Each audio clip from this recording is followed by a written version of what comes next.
नमस्कार दोस्तों। चलिए इस शानदार सीरीज़ को आगे बढ़ाते हैं और अगला विषय हमारा है इन्वायरमेंट। और जो लोग इस चैनल पर नए हैं उनका स्वागत करते हुए मैं एक बात बता दूं कि आने वाले पीसीएस एग्ज़ाम में 35 से अधिक प्रश्नों में यहाँ से लिए गए तथ्य आपको डायरेक्ट मिलेंगे।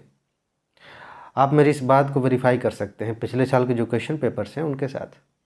और जैसे ही परीक्षा होती है मैं खुद ही आपको बता दूंगा कि देखिए इस नोट से कहाँ कहाँ से कितने सारे तथ्य उठाकर प्रश्न बनाए गए थे। चलिए आगे बढ़ते हैं। शुरुआत करते हैं 2020 के तथ्यों से। ये तथ्य हैं 2020 में पूछे गए प्रश्नों से चुने गए हैं और वो तथ्य हैं जो आगे के लिए इम्पॉर्टेंट हैं। अब इसमें जो तथ्य शामिल किए गए हैं, जो टॉपिक शामिल किए गए हैं, ऐसा नहीं है कि सिर्फ इतना ही पूछा गया था। पूछे और भी तथ्य गए थे, और भी क्वेश्चन थे, लेकिन उनको इसलिए छोड़ा गया है क्योंकि वो आपके काम के नहीं हैं, उनको नहीं पढ़ना है, वो अब आउटडेटेड हो चुके हैं। चलिए आगे बढ़ते हैं। एक राष्ट्रीय उद्यान वाला क्वेश्चन है। इस तरह के प्रश्न आपको मिलते रहते हैं इन्वायरमेंट सेक्शन में मिलान करने वाले। तो इंद्रावती राष्ट्रीय उद्यान कहाँ है? छत्तीसगढ़ में है। मोल्लेम कहाँ है? गोवा में। कलेसर हरियाणा में। और बेतवा लिख दिया गया था, बेतला है बेसिकली, झारखंड में है।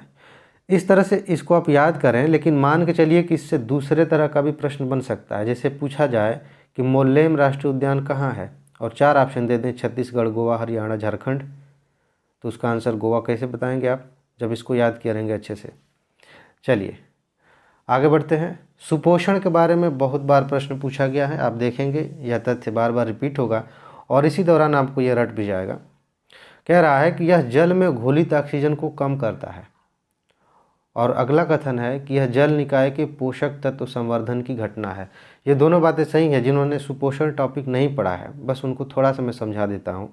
मान लीजिए कि कहीं जल निकाय है, पानी इकट्ठा है, चाहे वो झील है, तालाब है, वहाँ क्या होता है, या फिर नदी है, अगर प्रदूषक तत्व वहाँ मिलने लगे, चाहे फिर किसी फैक्ट्री से निकल के जाएँ या फिर जो शहरों के जो वो होते हैं जलमल जो होता है वो जाए, तो उसमें जो छोटे मोटे सूक्ष्म जीव होते हैं, कीटाणु होते हैं, वो फैलना शुरू करते हैं और पानी में जो घुला हुआ ऑक्सीजन है उसको वो यूज़ करते हैं। तो जितने ज़्यादा कीड़े मकोड़े होंगे, शैवाल होंगे, उतना ज़्यादा उनको ऑक्सीजन चाहिए, तो पानी का जो ऑक्सीजन है वो कम होता जाएगा। ठीक है। और वही बात जो मैं पहले कह रहा था, नीचे वाली लाइन में लिखिए कि पोषक तत्व संवर्धन की घटना है। यानी कि जो पोषक तत्व हैं, ये जो घास फूस हैं, कीड़े मकोड़े हैं, ये जब बढ़ जाएंगे उसी को कहते हैं सुपोषण। आपने एक पढ़ते हुए एक शब्द सुना होगा,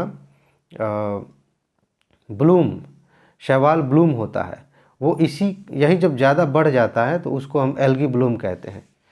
चलिए आगे बढ़ते हैं। अगला क्वेश्चन है कि एक पारिस्थितिकी तंत्र के विभिन्न घटकों से होकर पोषक तत्व का गुजरना क्या कहलाता है? जैव भू रासायनिक चक्र कहलाता है। यह प्रश्न भी बहुत बार पूछा गया है। अगर मान लीजिए कि अगला तथ्य है कि ग्रीन हाउस इफेक्ट नहीं होता तो भू सतह का औसत तापमान, एवरेज तापमान कितना होता? -18 डिग्री सेल्सियस होता। इसलिए ज़रूरी भी है। आगे बढ़ते हैं। पारिस्थितिकी संक्रमण, ये जो अवधारणा है इसका प्रयोग सबसे पहले बेनेट ने किया था। अब यहाँ जो आप देख रहे हैं मिलान वाला क्वेश्चन, ये बहुत ही ज़्यादा इंपॉर्टेंट फैक्ट्स हैं ये चारों के चारों, क्योंकि यहाँ तो एक साथ पूछ लिया गया लेकिन अलग अलग पूछा जाता है कि द लिमिट्स टू ग्रोथ ये किससे संबंधित थी, कब प्रकाशित हुई, या ब्रटलैंड आयोग की रिपोर्ट, मॉन्ट्रियल प्रोटोकॉल, रियो शिखर सम्मेलन कब हुआ था। तो इसको आप अच्छे से याद कर लीजिएगा। The limit to growth report का प्रकाशन 1972 में हुआ था। ब्रटलैंड आयोग की रिपोर्ट का प्रकाशन 87 में हुआ और मॉन्ट्रियल प्रोटोकॉल का प्रवर्तन 89 में हुआ था। ठीक है, मेरा ध्यान ऊपर वाले पे था। हाँ, 89 में हुआ था। और रियो शिखर सम्मेलन कब हुआ था? 92 में, 1992 में। आगे बढ़ते हैं।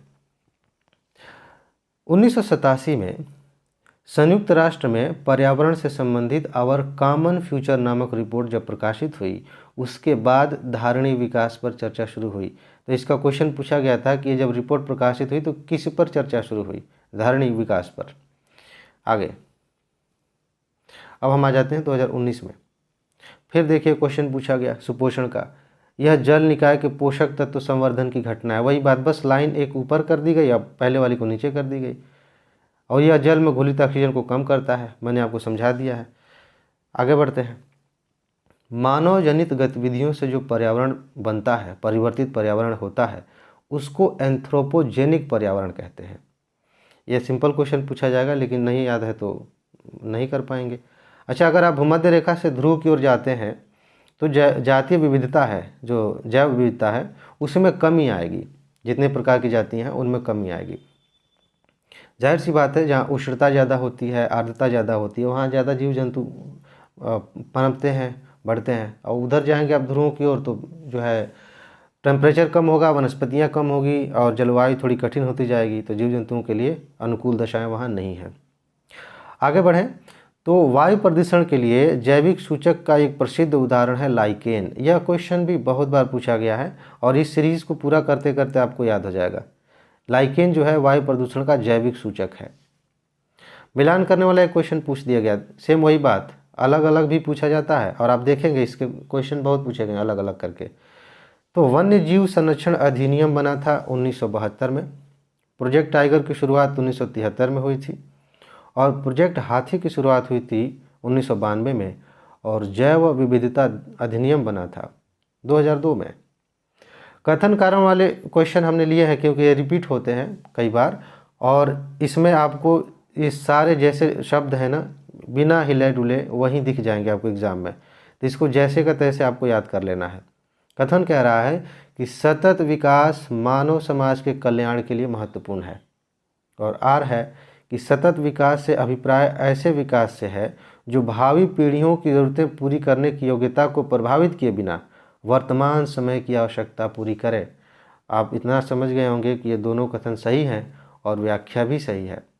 सिक्किम दुनिया का पहला 100% जैविक राज्य है।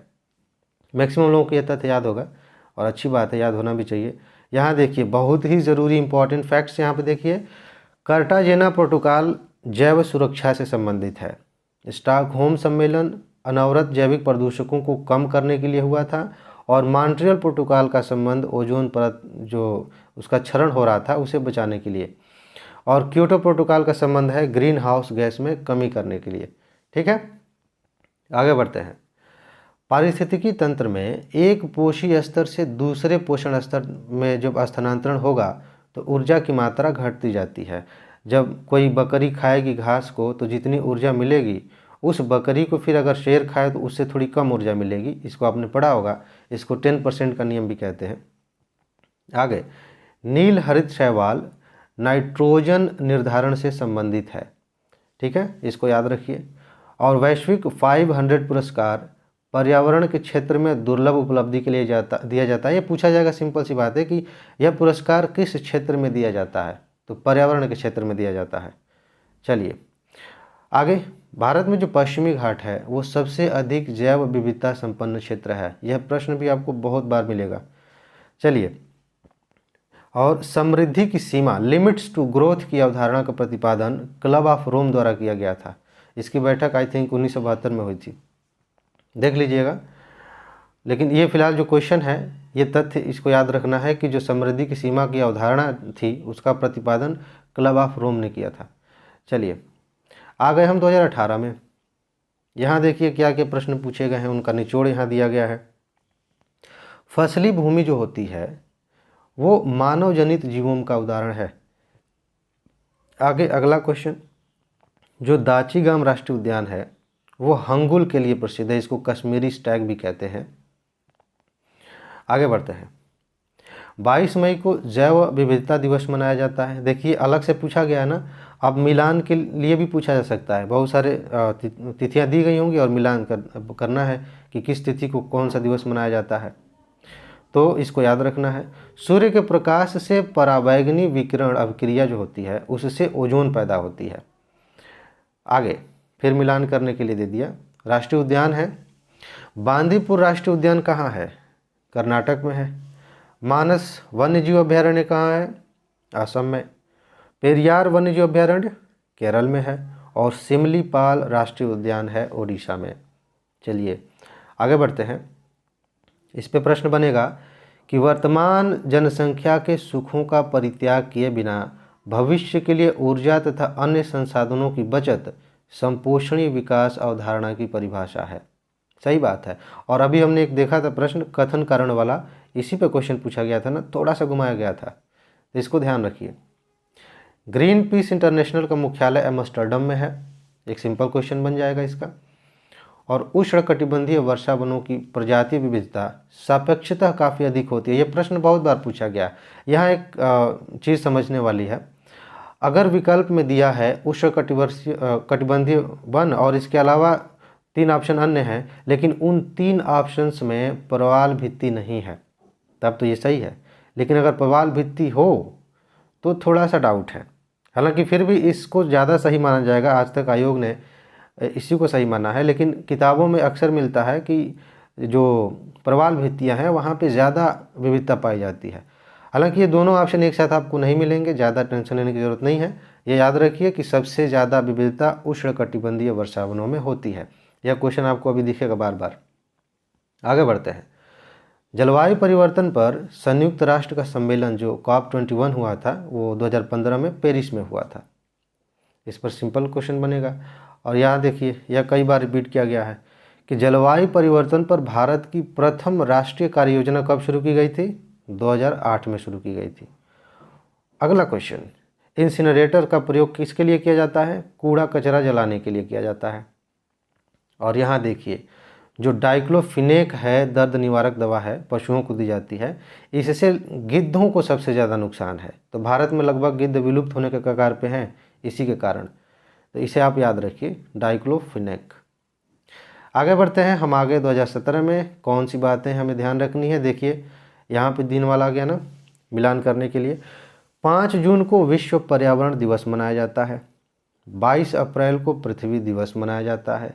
31 मई को तंबाकू निरोध दिवस मनाया जाता है। और 16 सितंबर को ओजोन दिवस मनाया जाता है। ये आपको याद रखना है। यहाँ देखिए, वायुमंडल में कार्बन डाइऑक्साइड की सांद्रता बढ़ जाती है जब हरित गृह प्रभाव बढ़ता है। यहाँ बढ़ जाती है नहीं, बढ़ जाती है। ठीक है, जब ग्रीन हाउस इफेक्ट बढ़ेगा तो इसका मतलब है कि कार्बन डाइऑक्साइड की सांद्रता बढ़ रही है। ठीक है, आगे बढ़ते हैं। उष्णकटिबंधीय वर्षा वनों के पारिस्थितिकी तंत्र में पौधों का जैविक पदार्थ अधिक होता है। सीधी सी बात है, अभी हमने एक क्वेश्चन पढ़ा ना इससे संबंधित, कि यहाँ पे जैव विविधता ज़्यादा होती है। यहाँ पेड़ पौधे ज़्यादा होते हैं और लंबे लंबे 60-60 मीटर, 90-90 मीटर तक कहीं कहीं हो जाते हैं। ठीक है, 90 मीटर मेरे ख्याल से अतिशयोक्ति हो गई 60 मीटर से अधिक तक होते हैं। तो वहाँ पे जैविक पदार्थ ज़्यादा होगा, तो सही है। आगे, भारत सरकार ने वन संरक्षण अधिनियम 1980 में पारित किया। कब किया? 1980 में। यह क्वेश्चन मिलान वाले में याद आ रहा है कि नहीं? अभी हमने देखा है, मिलान वाले में मिक्स करके पूछ दिया गया। तो ऐसा है, मिलान वाले प्रश्न में अगर आपको एक भी पता होता है ना, तो आप आंसर तक पहुंचने में बहुत आसानी से आप पहुंच जाएंगे आंसर तक। तो ज़रूरी नहीं है कि 4 ऑप्शन है तो चारों आपको पता होने चाहिए। 1-2 पता है तब भी आप सही आंसर तक पहुंच जाएंगे एलिमिनेशन मेथड का इस्तेमाल करके। आगे बढ़ते हैं। जैव विविधता को अधिकतम संकट किससे है? जो विनाश हो रहा है निवास का, वनस्पतियों का, उससे है। ठीक है, और ये निवास वाला जो क्वेश्चन है ना, देखिए कितनी बार रिपीट होता है। देखिए मैं बार बार इसलिए याद दिलाता हूँ, ये क्वेश्चन रिपीट होगा, आपके दिमाग में बात बैठ जाएगी। जैसे ही मैं कहता हूँ कि ये क्वेश्चन रिपीट हुआ है, आपका दिमाग कहता है आपसे कि इस पर ज़्यादा ध्यान दो, ये इंपॉर्टेंट है, ये रिपीट हो रहा है, फिर से आ सकता है, इसलिए मैं आपको याद दिला रहा हूँ। चलिए, जिम कॉर्बेट राष्ट्रीय उद्यान भारत में स्थापित होने वाला प्रथम राष्ट्रीय उद्यान है। यह भी रिपीट किया गया है। और अब कई लोगों को लगेगा कि यार तो हर लाइन रिपीट की जा रही है, हर बार आप कह रहे हैं। कोई बात नहीं, ये आपके लिए ही सही है। चलिए, जीव से जैव मंडल तक आप जाएंगे तो जैविक संगठन का सही क्रम क्या है? सबसे छोटे स्तर पर आप देखेंगे जनसंख्या होगी, उससे मिलकर समुदाय बनेगा, समुदायों से मिलकर पारिस्थितिकी तंत्र बनेगा, और पारिस्थितिकी तंत्रों से मिलकर भूदृश्य बनता है, लैंडस्केप बनता है। यह सही क्रम आपको याद रखना है। और ऑटोमोबाइल से क्या निकलता है? कार्बन मोनोऑक्साइड और लेड निकलता है। चलिए, कथन कारण वाला क्वेश्चन एक आ गया हमारे सामने। कथन है कि भारत में जलवायु परिवर्तन से सामाजिक तनाव बढ़ रहा है, और उसकी रीजनिंग है, मौसम की चरम दशा की बारंबारता एवं तीव्रता से खाद्य सुरक्षा पर गंभीर प्रभाव पड़ेंगे। दोनों कथन सही हैं, व्याख्या भी सही है। अब हम आ गए 2016 में। देखिए यहाँ क्या इंपॉर्टेंट है। सर्वाधिक जैव विविधता उष्णकटिबंधीय वर्षा वन में पाई जाती है। मेरे बोलने से पहले कई लोग मुस्कुरा दिए होंगे, आहा फिर से आ गया। चलिए, ऐसे ही पूछा जा रहा है जी, बहुत रिपीट हो रहा है। इसीलिए तो हम कह रहे हैं कि आपको 35 से अधिक प्रश्न मिलेंगे। 35 में बहुत सेफ होकर चलना। मुझे पता है कि कभी कभी ये 50 तक पहुंचेगा, लेकिन मैं 50 कह दूंगा तो कई लोगों को दुख हो जाएगा कि अरे आप तो बहुत ज़्यादा इधर उधर की बातें कर रहे हैं या बहका रहे हैं। तो चलिए सेफ रहते हुए हम बात करेंगे कि 35 से ज़्यादा तो आपको मिलना ही मिलना है, और बाकी उससे ज़्यादा जो आएगा मैं तो वीडियो बना के बता ही दूंगा। एग्ज़ाम होने दीजिए बस। चलिए आगे है। 2008 में भारत की जलवायु परिवर्तन पर प्रथम राष्ट्रीय कार्य योजना प्रकाशित हुई। देखिए रिपीट हो गया। और धान का खेत एक कृत्रिम पारिस्थितिकी तंत्र है। इसके पहले अभी हमने देखा था कि जो फसली भूमि होती है वो कृत्रिम पारिस्थितिकी तंत्र है, तो ये भी तो फसली भूमि है ना, धान का खेत। चलिए, जैव विविधता के ह्रास का मुख्य कारण प्राकृतिक आवासीय विनाश है। अभी मैंने बताया ना, ये क्वेश्चन कितनी बार रिपीट हुआ है। देखिए, जिसको लगे, किसी को मन में आ सकता है कि जानबूझ के बातें रिपीट कर करके लिखी गई हैं यह दिखाने के लिए कि बार बार पूछा गया है, उनसे मेरा निवेदन है कि एक बार क्वेश्चन पेपर उठाएं और क्वेश्चन को देखें। आपको ये क्वेश्चन मिल जाएगा, यह पूछा गया है। आपको बहलाने के लिए नहीं लिखा है बार बार कि देखो यहाँ भी लिख दिए और देखो फिर रिपीट हो गया। ये मेरे मन से रिपीट नहीं हो रहा है, ये आयोग ने पूछा है। आगे, वन्य जीव संरक्षण अधिनियम 1972 वन्य जीवों को संरक्षण प्रदान करता है। इसके तहत यह राष्ट्रीय उद्यानों और अभयारण्यों की स्थापना और अधिसूचना का प्रावधान करता है। इसको आपको ध्यान में रखना है। बस यहीं तक रहने देते हैं, 2015 से आगे बढ़ेंगे अगले वीडियो में। नमस्कार। नमस्कार दोस्तों, चलिए इस शानदार सीरीज़ को आगे बढ़ाते हुए इन्वायरमेंट की सीरीज़ के तहत दूसरे पार्ट को कवर करते हैं। जो लोग नए हैं उनका स्वागत है, और साथ ही साथ बता दें कि हमने पिछले 26 साल के उन तथ्यों का संकलन किया है जो बार बार रिपीट किए जा रहे हैं, आगे भी किए जाएंगे। और इस नोट से डायरेक्ट आपको 35 से अधिक प्रश्नों में तथ्य शामिल मिलेंगे। अगर आपको थोड़ा सा भी डाउट है तो मेरी बात को आप वेरीफाई करिए पिछले साल के क्वेश्चन पेपर से, उसमें से वो वाले तथ्य निकाल दीजिएगा जिस साल का इसमें कवर किया गया है। बाकी आगे पीछे के जो बच्चे हैं आप देखेंगे कि कितने सारे प्रश्न रिपीट किए गए हैं। और आगे जब परीक्षा हो जाती है तो मैं खुद ही आपके सामने उपस्थित हो जाऊंगा। ये देखिए कितने सारे क्वेश्चन पूछे गए यहाँ से। चलिए सेकेंड पार्ट में आगे बढ़ते हैं। 2016 तक आए थे, 2015 में आगे। कार्बन डाइऑक्साइड के कारण पर्यावरण में ग्रीन हाउस प्रभाव में वृद्धि होती है। आसान क्वेश्चन था, याद रखिए, रिपीट किया जा सकता है। चिपको आंदोलन का संबंध पादप संरक्षण से है। पादप संरक्षण मतलब पेड़ पौधे, यही सब, ठीक है। पश्चिमी घाट भारत में जैव विविधता की दृष्टि से संतृप्त क्षेत्र में आता है। पश्चिमी घाट पे क्वेश्चन अभी आया था, हमने देखा था पहले पार्ट में। आगे, जैव विविधता कम होने का मुख्य कारण आवासीय विनाश है। अब आपकी मुस्कान थोड़ी बढ़ गई होगी जिन्होंने ये तीसरी चौथी बार सुन लिया होगा कि वाह कितनी बार यह क्वेश्चन पूछा जाएगा। अभी तो देखते जाइए कितनी बार पूछा जाएगा। राष्ट्रीय उद्यान मिलान करिए, दाचीगाम जम्मू और कश्मीर में, पापीकोंडा आंध्र प्रदेश में, सरिस्का राजस्थान में, और बांदीपुर या रिपीट किया गया है कर्नाटक में है। चलिए, लाइकेन वाला क्वेश्चन फिर आ गया। यह जो है प्रदूषक संकेतक पौधा है, वायु प्रदूषण फैलता है, तो आप इसके रंग से आप समझ सकते हैं कि वायु प्रदूषण फैला है कि नहीं फैला है। हालांकि इसकी उपस्थिति बताती है, कहीं उपस्थित है कहीं नहीं है, उससे भी आप चेक कर सकते हैं। आगे बढ़ते हैं 2014 में। अब कुछ लोग सोचेंगे 15 में बस इतना ही था।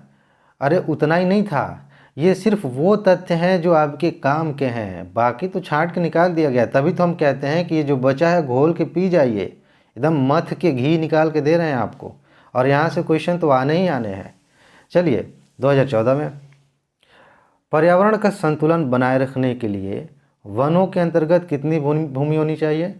33% क्षेत्रफल होना चाहिए। अच्छा, विश्व ओजोन दिवस अभी मिलान वाले में पूछा गया था ना, फिर अलग से पूछ दिया गया। 16 सितंबर को मनाया जाता है। ग्रीन मफलर, ग्रीन मफलर क्या होता है? यह ध्वनि प्रदूषण से संबंधित है। ध्वनि प्रदूषण को कम करने के लिए एक कंसेप्ट है, पेड़ पौधे लगा दिए जाता है तो उससे ध्वनि प्रदूषण कम हो जाता है, तो उसको कहते हैं ग्रीन मफलर। आगे, धान के खेत से मीथेन गैस निकलती है, यह क्वेश्चन भी आपको कई बार मिलेगा। आगे बढ़ते हैं। राष्ट्रीय पर्यावरण इंजीनियरिंग एवं अनुसंधान संस्थान नीरी, नीरी नागपुर में है, यह भी पूछा जाएगा कई बार। देखिए आगे, अभी देखिए 1986 में पर्यावरण संरक्षण अधिनियम पारित हुआ था, रिपीट हुआ कि नहीं? पश्चिमी घाट भारत में उच्च जैव विविधता वाला क्षेत्र है, रिपीट हुआ कि नहीं? ऐसे देखते जाइए, इन चीज़ों को आप एकदम घोल के पी जाइए, रट जाइए। चलिए, सूर्य से आने वाली हानिकारक पराबैंगनी विकिरण से त्वचा का कैंसर हो सकता है। और आगे क्वेश्चन बनेगा कि ओजोन अल्ट्रावायलेट किरणों से बायोस्फीयर को बचाती है, किससे बचाती है? किस प्रकार की किरणों से? अल्ट्रावायलेट किरणों से, यह ध्यान रखना है। कॉर्बेट राष्ट्रीय उद्यान भारत में स्थापित होने वाला पहला राष्ट्रीय उद्यान है, देखिए रिपीट हो गया। आगे, जैव विविधता का अर्थ है एक निर्धारित क्षेत्र में विभिन्न प्रकार के पादप एवं जीव जंतु। जैव विविधता के अर्थ से संबंधित कई क्वेश्चन मिलेंगे, एक अर्थ ये भी है और भी अर्थ होते हैं इसके। चलिए, पार्क और वन्यजीव अभ्यारण्य है, मिलान करना है। दाचीगाम फिर आ गया ना, दाचीगाम वन्यजीव अभ्यारण्य जम्मू कश्मीर में है। आगे, केवलादेव घाना पक्षी अभ्यारण्य राजस्थान में है। कान्हा राष्ट्रीय पार्क जो है मध्य प्रदेश में है। और पेरियार फिर आ गया, देखिए पेरियार वन्यजीव अभ्यारण्य केरल में है। आगे बढ़ते हैं, 2013 में आ गए हम, और यहाँ आके देखते हैं कि वायुमंडल में उपस्थित ओजोन द्वारा पराबैंगनी विकिरण को अवशोषित किया जाता है। ठीक है, आगे, जैवमंडल आरक्षित क्षेत्र, नोकरेक कहाँ है? मेघालय में है। मानस कहाँ है? असम में मानस फिर आ गया। दिहांग दिबांग अरुणाचल प्रदेश में, और अगस्त्यमलाई केरल में है। ओके, चलिए अब हम आगे बढ़ते हुए देखते हैं कि जैवमंडल रिजर्व जैव विविधता के संरक्षण के लिए महत्वपूर्ण रणनीति है। क्वेश्चन सिंपल था कि जैव विविधता संरक्षण के लिए महत्वपूर्ण रणनीति क्या है, रणनीति क्या है? तो जैवमंडल रिजर्व। इसमें जैसे कई कैटेगरी होती है ना, एक बायोस्फीयर रिजर्व होता है, एक नेशनल पार्क होता है, एक वाइल्ड लाइफ सेंचुरी होती है। तो मैं थोड़ा सा बता दूं, जो वाइल्ड लाइफ सेंचुरी होती है वो कुछ विशेष जीव जंतुओं को टारगेट करती है कि इनका संरक्षण करना है।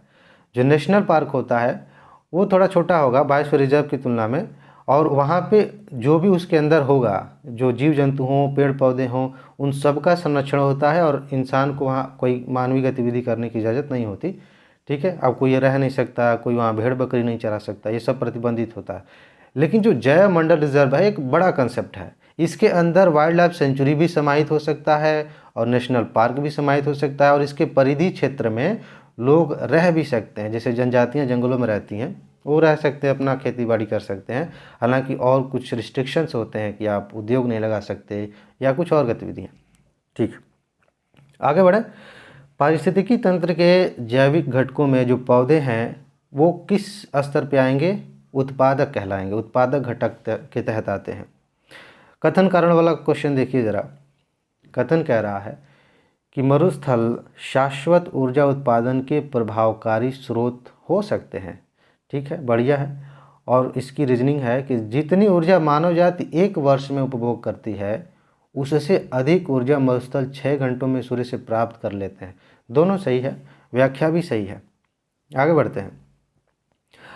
कार्बन डाइऑक्साइड और मीथेन ग्रीन हाउस प्रभाव में योगदान देते हैं, यह सिंपल क्वेश्चन होगा। आगे बढ़ते हैं। जलवायु परिवर्तन के कारणों में ग्रीन हाउस गैसें, प्रदूषण और ओजोन परत का क्षरण शामिल है। यह क्वेश्चन किस तरह से पूछा गया था? यह पूछा गया था कि जलवायु परिवर्तन के कारणों में कौन कौन शामिल है, और नीचे ऑप्शन दिया गया था, उनमें ये तीनों शामिल हैं। ठीक है, आगे एजेंडा 21 क्या कहता है? 21वीं सदी में विश्व पर्यावरण संरक्षण के लिए एक कार्य योजना है, एजेंडा 21।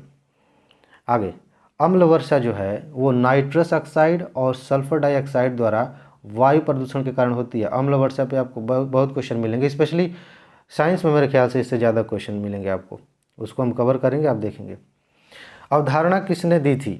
यह एक कठिन प्रश्न माना जाएगा उनके लिए जिनको याद नहीं होगा, तो आप इसको याद कर लीजिएगा। बायोस्फीयर रिजर्व की अवधारणा दी थी एडवर्ड सुएस ने, और इकोसिस्टम एजी टांसले ने, इकोलॉजी अर्नेस्ट हैकल, और जैव विविधता रेमंड एफ दास ने दी थी।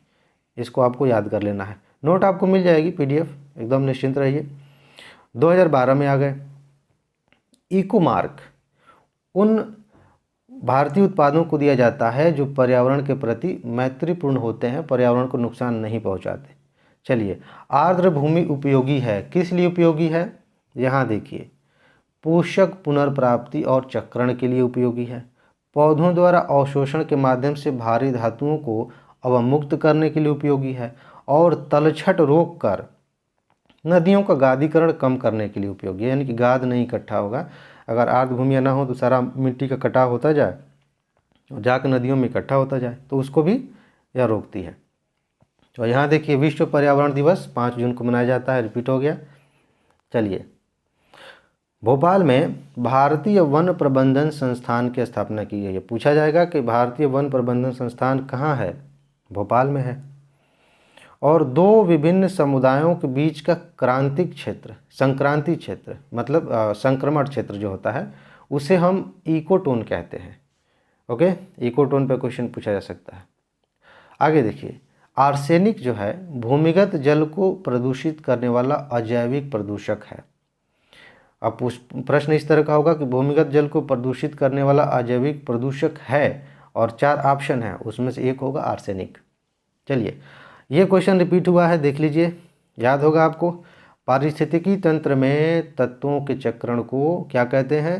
मेरे साथ रिपीट करिए, जैव भू रासायनिक चक्र कहते हैं। चलिए, यह भी रिपीट हो गया। सर्वाधिक जैव विविधता कहाँ पाई जाती है? मैंने बताया था ना, उष्णकटिबंधीय वर्षा वनों में या फिर प्रवाल भित्तियों में। ऑप्शन में आपको यही दिखेगा, वर्षा वन ही दिखेगा। चलिए, एक मनुष्य के जीवन को पूर्ण रूप से धारणीय करने के लिए आवश्यक न्यूनतम भूमि को पारिस्थितिकी पदछाप कहते हैं, इकोलॉजिकल फुटप्रिंट कहते हैं। चलिए, इसको याद रखना है कि इकोलॉजिकल फुटप्रिंट क्या है। 2009 में आ गए हम, 2009 को रहने देते हैं। अब आप सोचेंगे कि 12 से 9 में कैसे आ गए? यहाँ देखा कहाँ तक थे हम? हाँ, 12 से 11 में क्वेश्चन इंपॉर्टेंट नहीं थे, और 10 में भी इंपॉर्टेंट नहीं थे, तो उनको हटा दिया गया। चलिए, इसमें इतना रहने देते हैं, अगली कड़ी में इसको कवर करेंगे आगे। नमस्कार। नमस्कार दोस्तों, इन्वायरमेंट का यह तीसरा पार्ट है और इसको कंटिन्यू करते हैं। उससे पहले मैं बता दूं, जो लोग डायरेक्ट इसी को देख रहे हैं, यानी कि इस चैनल पर नए हैं, उन्हें मैं बता दूं कि यह क्या चल रहा है। हमने पिछले 26 वर्षों के प्रश्न पत्रों से उन तथ्यों का निचोड़ इकट्ठा किया है जो बार बार रिपीट किए जाते हैं, और आपको आने वाले एग्ज़ाम में, पीसीएस एग्ज़ाम में 35 से अधिक प्रश्नों में ये तथ्य डायरेक्ट दिखेंगे। आप चाहें तो मेरी बात को वेरीफाई कर लीजिएगा पिछले साल के क्वेश्चन पेपर से, या जैसे एग्ज़ाम होता है मैं खुद आपको वीडियो बना के दिखा दूंगा। ठीक है, आगे बढ़ते हैं।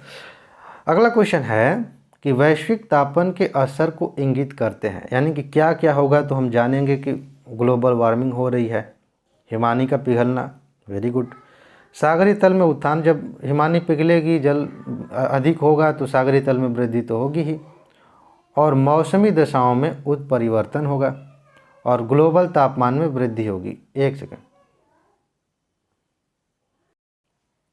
हाँ, कहाँ थे हम? आगे बढ़ते हैं। राजीव गांधी पर्यावरण पुरस्कार स्वच्छ प्रौद्योगिकी और विकास के योगदान के लिए दिया जाता है, इसको आपको ध्यान में रखना है। आगे बढ़ते हैं, कथन कारण वाला क्वेश्चन देखिए। प्राकृतिक वनस्पति जलवायु का सही सूचकांक है, ठीक है, और उसकी रीजनिंग है, कारण है कि जल प्रिय पौधे आर्द्र जलवायु में पाए जाते हैं। दोनों कथन सही हैं, व्याख्या भी सही है। आगे बढ़ते हुए हम आ गए 2008 में।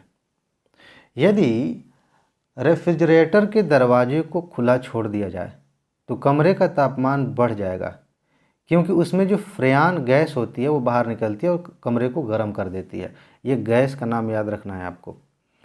और प्रदूषण के प्रभाव ज़रा देखिए।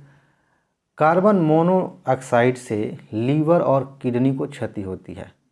नाइट्रोजन के ऑक्साइड से कैंसर होता है, और धूल कण से श्वास संबंधी रोग हो जाते हैं। चलिए आगे बढ़ते हैं। वाहनों से निकलने वाली हानिकारक गैसों को नियंत्रित करने के लिए यूरो नॉर्म्स बनाए गए हैं। आपसे पूछा जा सकता है कि यूरो नॉर्म्स किससे संबंधित हैं, तो यही है, जो वाहनों से निकलने वाली हानिकारक गैस हैं उनको कम करना है। चलिए, राष्ट्रीय पर्यावरण अभियांत्रिकी संस्थान नागपुर में है, नीरी जिसको हम कहते हैं ना, अभी रिपीट हो गया, ये नागपुर में है। 2007 में आते हैं और देखते हैं कि सीता अशोक का जो पेड़ है वो धूल प्रदूषण को रोकने के लिए उपयुक्त होता है। यह क्वेश्चन आपसे पूछा जा सकता है। और किसी जल में, अगला क्वेश्चन है, किसी जल में BOD की अधिकता संकेत देती है कि उसका जल सीवेज से प्रदूषित हो रहा है। सीवेज से या फिर किसी भी ऐसी चीज़ से प्रदूषित हो रहा है कि जल में पोषक तत्व मिल रहे हैं। BOD जिन्होंने पहली बार सुना है, बायोलॉजिकल ऑक्सीजन डिमांड, सुपोषण हमने पढ़ा था ना, रिपीट हुआ था क्वेश्चन कई बार, उसी से संबंधित है। बायोलॉजिकल ऑक्सीजन डिमांड का मतलब होता है कि पानी में जितने जीव जंतु हैं उनको जिंदा रहने के लिए, सांस लेने के लिए कितना ऑक्सीजन चाहिए, और अगर यह डिमांड बढ़ रही है इसका मतलब उसमें जीव जंतु बढ़ रहे हैं, कीड़े मकोड़े बढ़ रहे हैं, शैवाल बढ़ रहा है, और इससे जो है प्रदूषण भी बढ़ रहा है। चलिए आगे बढ़ते हैं। आगे आ गए हम 2006 में। यहाँ क्या इंपॉर्टेंट है, पर्यावरण से अभिप्राय है। क्या है पर्यावरण? भूमि, जल, वायु, पौधों और पशुओं की प्राकृतिक दुनिया जो इनके चारों ओर अस्तित्व में है। ठीक है, आगे उन संपूर्ण दशाओं का योग जो व्यक्ति को एक समय बिंदु पर घेरे हुए है। ये दोनों बातें सही हैं पर्यावरण के बारे में। आगे भौतिक, जैविक एवं सांस्कृतिक तत्वों की अंतःक्रियात्मक व्यवस्था जो अंतः संबंधित होते हैं, ये भी उसी का पर्यावरण का ही अर्थ है। चलिए इसको याद कर लीजिएगा। आगे हम देखते हैं कि पर्यावरण अवकर्षण से क्या अभिप्राय है, पर्यावरण प्रदूषण से क्या अभिप्राय है। तो क्या है भाई, पर्यावरणीय गुणों का पूर्ण रूप से निम्नीकरण। अच्छा ठीक है, मानवीय क्रियाकलापों से विपरीत परिवर्तन लाना, ये भी उसका अर्थ निकलता है, और पारिस्थितिकी परिवर्तन के परिणाम स्वरूप पारिस्थितिकी असंतुलन होना, ये भी उसी का अर्थ है। आगे आ गए हम 2005 में। क्या है 2005 में इम्पॉर्टेंट, यूकेलिप्टस का जो पेड़ है उसको पर्यावरणीय संकट माना जाता है। यह क्वेश्चन बहुत रिपीट होता है। क्यों माना जाता है? क्योंकि आपने पढ़ा होगा जहाँ पे ये पेड़ लगता है वो वहाँ के आसपास का पानी जो है दूसरे पेड़ पौधों का पानी भी खुद ले लेता है, बहुत इसको पानी की ज़रूरत होती है, इसीलिए इसको पर्यावरणीय संकट माना जाता है। आगे कथन कारण वाला, गंगा बहुत ही प्रदूषित नदी है, सही बात है, और लेकिन कह रहा है कारण कि जो नदी जितनी पवित्र होती है वह उतनी ही प्रदूषित होती है। जी नहीं, यह गलत है। आगे 2004 में क्या इंपॉर्टेंट है आपके लिए, विश्व पर्यावरण दिवस हर साल 5 जून को, याद हो गया होगा अब तक आपको। और विश्व पर्यावरण सुविधा का आरंभ कब हुआ था? 1985 में। ठीक है, इसको याद रख लीजिएगा। हम आ गए 2003 में। 2003 के तथ्य क्या कहते हैं? यहाँ से प्रश्न बनेगा कि अम्ल वर्षा के बारे में आप बताइए। अम्ल वर्षा बादल के जल और सल्फर डाइऑक्साइड के मध्य प्रतिक्रिया के फलस्वरूप होती है, और अम्ल वर्षा का कारण जो है वो सल्फर डाइऑक्साइड है। देखिए दोनों अलग अलग क्वेश्चन पूछे गए थे एक ही साल अम्ल वर्षा पे, इसका कारण कौन है? सल्फर डाइऑक्साइड अलग से। आगे हम आ गए 2001 में। 2001 में क्या है, पारिस्थितिकी तंत्र में उच्चतम पोषण स्तर सर्वाहारी को प्राप्त होता है। ठीक है, पहले उत्पादक होगा, फिर प्राथमिक, फिर द्वितीयक, फिर तृतीयक, और सबको खाने वाला कौन है? सर्वाहारी। तो उच्चतम पोषण स्तर पे होता है ये अस्तर नहीं है, स्तर है। चलिए 2000 में क्या है, देखिए सौर ऊर्जा की सबसे महत्वपूर्ण भूमिका ऑक्सीजन चक्र में होती है। कैसे होती है? देखिए सूरज की रोशनी में पौधे क्या करेंगे? अपना भोजन बनाएंगे। हमने जो ऑक्सीजन चाहिए, हमें जो चाहिए वो पौधे छोड़ते हैं, और जो हम कार्बन डाइऑक्साइड छोड़ते हैं या बाकी जीव जंतु छोड़ते हैं उनको पौधे खींचते हैं। इस तरह से ऑक्सीजन जो है उसका चक्र चलता रहता है। ठीक है, वहाँ से ऑक्सीजन निकलता रहता है पेड़ से, फिर उसको कार्बन डाइऑक्साइड हम दे रहे हैं, फिर उस ऑक्सीजन हम ले रहे हैं, ये चक्र चल रहा है। चलिए, तो अगर सौर ऊर्जा ना हो, सूरज ना निकले, तो बहुत सारे पौधे 99% पौधे अपना भोजन नहीं बना पाएंगे, तो फिर दिक्कत हो जाएगी ना। अच्छा, गहरे सागर में जैव द्रव्यमान का वार्षिक उत्पादन न्यूनतम होता है, बहुत कम होता है। बाकी तुलना जैसे क्वेश्चन इस तरह का बना था कि जैव द्रव्यमान का वार्षिक उत्पादन न्यूनतम किस में होता है। उसमें दे दे कि उष्णकटिबंधीय वन या फिर उथला सागर, गहरा सागर, घास भूमि। तो उसमें गहरा सागर आपको याद रखना है, वहाँ पर जीव जंतु ही नहीं रहते, तो जैव द्रव्यमान कहाँ से रहेगा। चलिए, और स्कैंडिनेवियाई देशों में अम्ल वर्षा ज़्यादा होती है। कौन कौन से देश होते हैं, देखिए कोष्ठक, ये सॉफ्टवेयर का कमाल है, आगे पीछे हो गया। चलिए, आइसलैंड, स्वीडन, नॉर्वे और डेनमार्क, यहाँ कमा होना चाहिए था। आइसलैंड, स्वीडन, नॉर्वे और डेनमार्क, इनको स्कैंडिनेवियाई देश कहते हैं और उधर अम्ल वर्षा ज़्यादा होती है। ठीक है, और आगे एक तथ्य है वो हमने जोड़ दिया है कि अम्ल वर्षा सल्फर डाइऑक्साइड के कारण होती है, ध्यान रखिएगा। चलिए, अब ये ख़त्म हो गया। इसके बाद हम आगे बढ़ेंगे, दूसरा सब्जेक्ट लेंगे और उसे जल्दी से पूरा करेंगे। और जैसे ही सीरीज़ ख़त्म हो जाती है आपको इसकी PDF मिल जाएगी। PDF कैसे मिलेगी, एक अलग से मैं वीडियो बना दूंगा, और हो सकता है कि जितनी वीडियोस आप देख रहे हैं इनके लिंक में नीचे डिस्क्रिप्शन बॉक्स में उसकी लिंक दे दूं कि आप यहां से PDF ले सकते हैं। ठीक है, तो अभी अच्छे से पढ़ाई करिए और एग्ज़ाम क्वालिफाई करिए। नमस्कार।